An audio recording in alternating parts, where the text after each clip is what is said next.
Crimson Desert is not the game I was expecting. In fact, after going hands-on with a new build, I can say the combat really surprised me with some unique ideas and clever mechanics that took some time to get used to. I also learned more about the massive scale of the open world and some cool new ways to get around, so let me talk you through everything. And I think the biggest way in which Crimson Desert is different than you likely think is the combat, which I admit is a bit weird to say when there is a ton of combat footage out there where you see Cliff's arsenal of skills on full display. But what you really only learn by playing the game is that Crimson Desert requires a bit of a different mindset than say a Souls-like or something like God of War. For those games, you are mostly reacting to a pattern set by the boss that teaches you which attacks to dodge, which to parry, and when you are safe to attack. And while dodging and parrying certainly play a role in Crimson Desert, it is up to you to create an opening to attack. Cliff has various moves in his arsenal that can knock an enemy down or break open their guard, and if you don't use those, bosses will quickly recover and counter attack. Even regular enemies are pretty relentless, and you can see me struggling here during the tutorial because I wanted to rely on blocking and countering way too much. So what you need to do instead is think of what moves in your arsenal work well against the enemy you are currently facing, as not all moves work against all enemies. A perfect example of this is the neck breaker, where Cliff channels his inner Randy Orton and drops an opponent face first into the ground. This works really well against the light but quick Redevil, who is weak to crowd control moves, so the neck breaker is basically free damage against him. Against the much larger Staglord, however, this technique does literally nothing, and instead you have to rely on heavier single target attacks to break through his shield. I got to keep his sword and shield as a reward for the fight actually, and while I still did not see any interesting perks yet, it's at least good to know we'll have some different appearances for Cliff's main weapons. And once I got to the new playable boss Hexe Marie, I was fully in the right mindset. Even though she is a much tougher boss than the Redevil and the Staglord, I had a much better time against her as I was no longer waiting for my turn to attack. Her biggest threat is that she summons a ton of adds at certain points in the boss fights who can easily overwhelm you if you don't take care of them.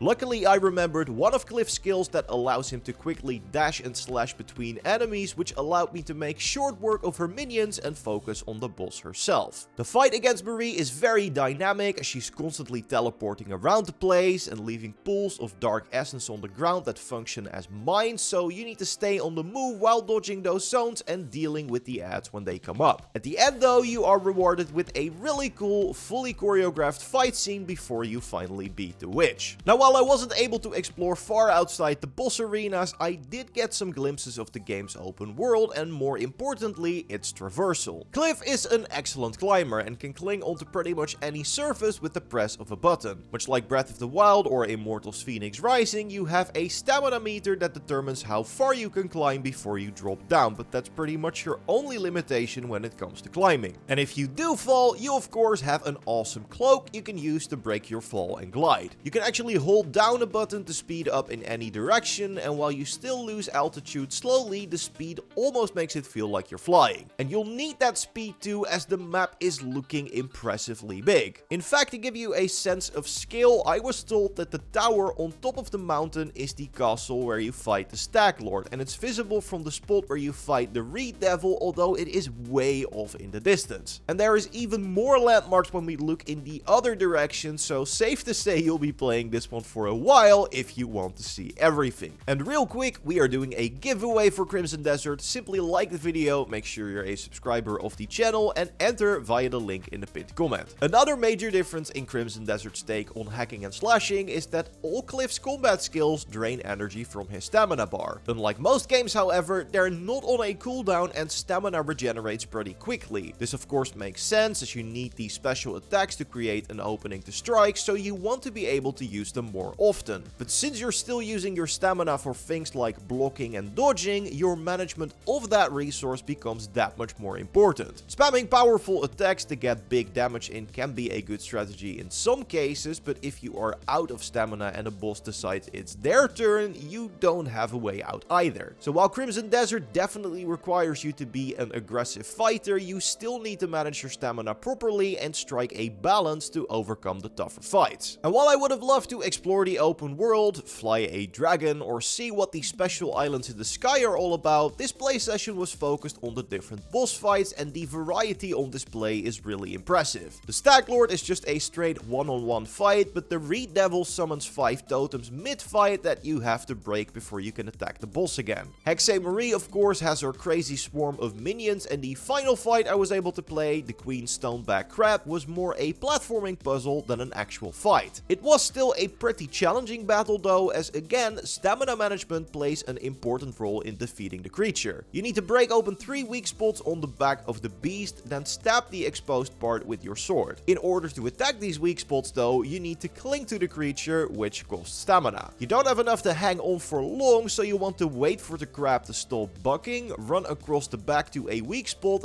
then cling on to attack it. After destroying 3 of them, a final weak point shows up on top of the creature's head, which you need to break with a very complicated trick. Seriously, when I saw this in developer footage, I thought it was just a simple button press, but this was actually the hardest part of the demo for me. Okay, I did later learn the spot I got the creature stuck in made this trick even more difficult, so that might have had something to do with it. But yeah, basically, you have an item in your inventory that allows you to become Spider-Man. It attaches a web-like line to a point of your choosing, and then you can swing and change your altitude and the length of the string. So that loop-de-loop around the crab is something you need to line up and perform yourself, including the landing on the head to break the final weak point and win the fight. Like I said, and as you can probably see, I did struggle with this, but that's also because I was playing with a fully kitted out character while only receiving a starting tutorial. When you reach this boss in a full playthrough though, you will have had enough practice with this web line and you won't have to struggle like I did. And to clarify, I did not mind having some trouble at all. In fact, I love that next to a very interesting combat system, the game also has some traversal mechanics that require skill and precision, and that those can be relevant in certain boss fights too. Now, while I was pleasantly surprised by what I played, there are also some concerns I want to address. While it's very dynamic, combat can become pretty overwhelming as well when it comes to the visuals. As cool as slashing through waves of minions in the Marie fight is, it can be pretty hard to keep track of where you actually are with everything going on your screen. In one-on-one fights, that's less of a problem, but the aggressiveness of the bosses can make them feel a bit unfair. If you haven't quite figured out how to create an opening against the boss, it can feel like they just counter everything you do and then chain stun you into oblivion. Again, that's probably also representative of the fact I was thrown in the deep after a small tutorial, but it did feel a bit frustrating when I was still adjusting. But the biggest problem I have is the healing system, and specifically the control scheme chosen for it. Quick using your selected healing item is bound to the same button as picking up and equipping a weapon, which means that if there are weapons lying around in a boss arena, you might accidentally pick those up instead of using a healing item, which is obviously a problem. I get context sensitive controls, but healing is something you want to have access to at all times, so it should not share a button with any other command. Luckily, that's an easy fix, and it does not take away that I had a great time with this new demo of Crimson Desert. I'm still very curious about the actual open world, but the combat system surprised me with its unique approach and depth, so I'm already looking forward to learning more and mastering that. When we learn more about Crimson Desert, we will of course let you know here, so subscribe to not miss our next video, leave a like if you enjoyed this one, and if you want, you can watch our previous Crimson Desert video going over the Gamescom demo that freelancer Tom played for us by clicking on the screen. I will see you in the next one, goodbye.